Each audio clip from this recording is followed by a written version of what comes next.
Hello, everyone, and welcome to a quick crafting and legendary guide for Diablo 4. If you're just starting with the launch or you've been in early access today, crafting and legendaries are very, very different in this game compared to the old games.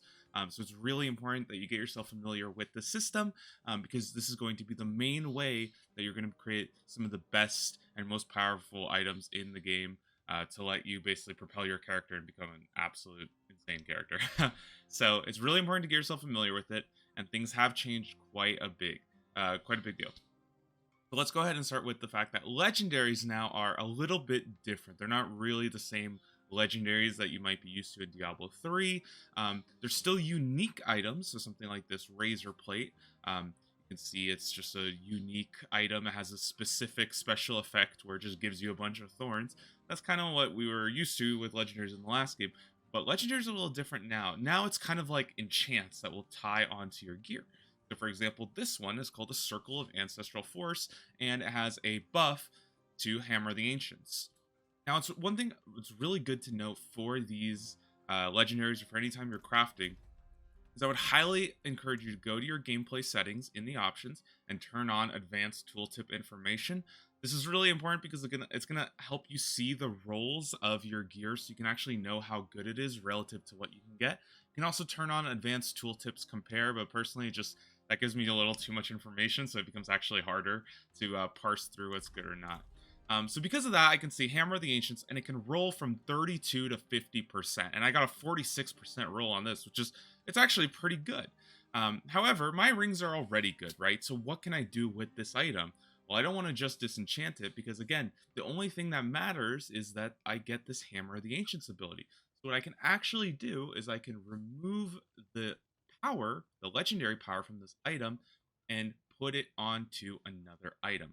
I'll show you how we do that in just a bit.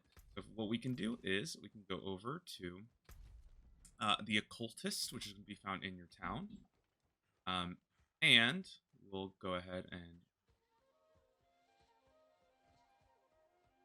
now the occultist is where you're going to be doing a lot of your extracts and imprints. So we can take our item here, our ancestral legendary ring. We can go ahead and extract it. And you can see for just, I mean, it is quite a bit of gold. So early on, this might be hard. But when you have a good roll, for example, this is actually a totally fine option, something that we're going to want to do.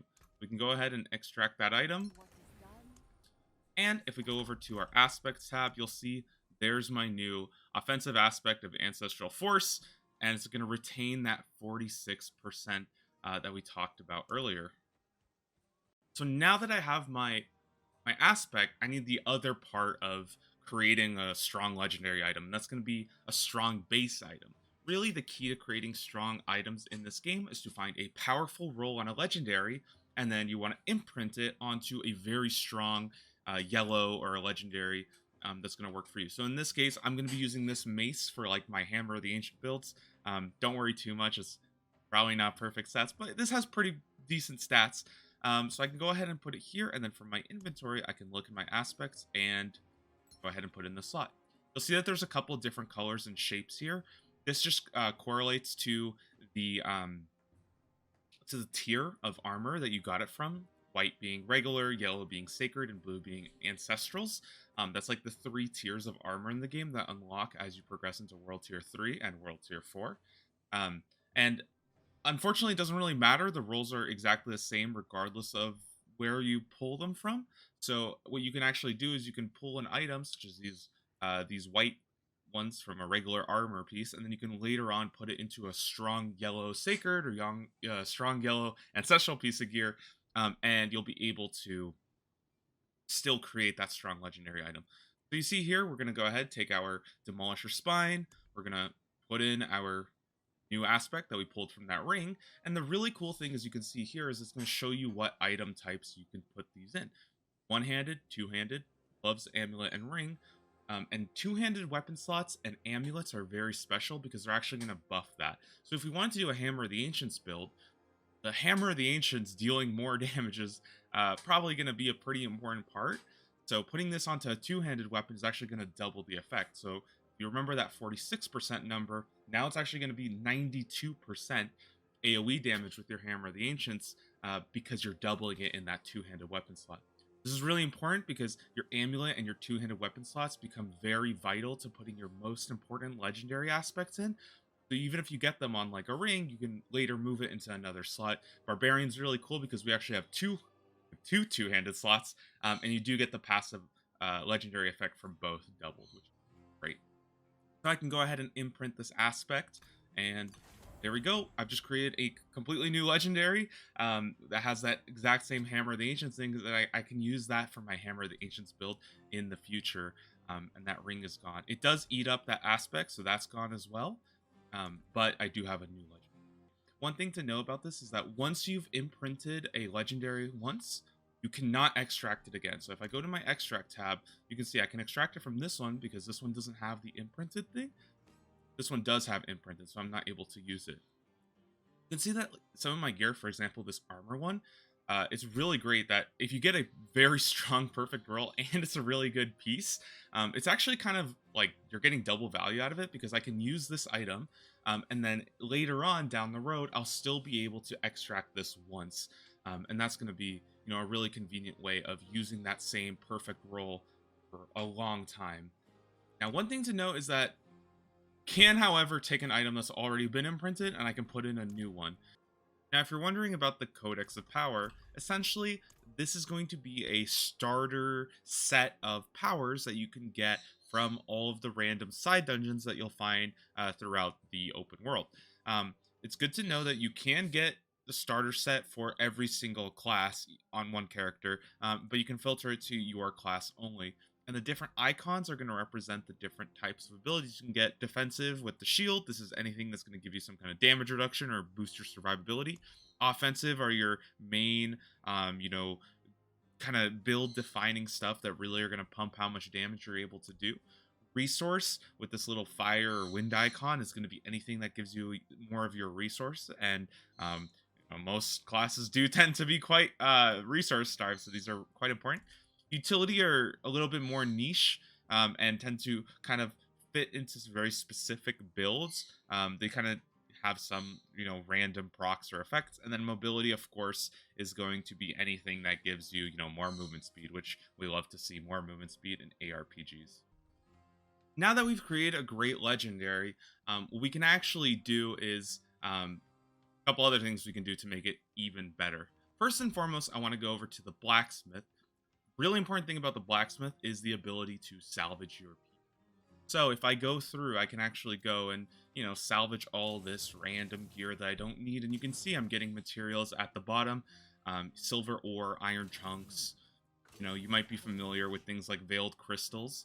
The one thing that is very important is that you're going to be using this material to upgrade your stuff. You can also do all items to just kind of quickly get rid of all your rares and stuff like that. And materials are going to be pretty damn important in this game. Now, things like the iron chunks, silver ores, I never really had a problem with these. However, the salvage pieces can be quite important. And you can think about salvage as three different categories. There's going to be armor, weapons, and jewelry. So, armor is going to give you, when you salvage legendary armor, you're going to get coiling wards, which are going to be used to upgrade as well as enchant armor pieces.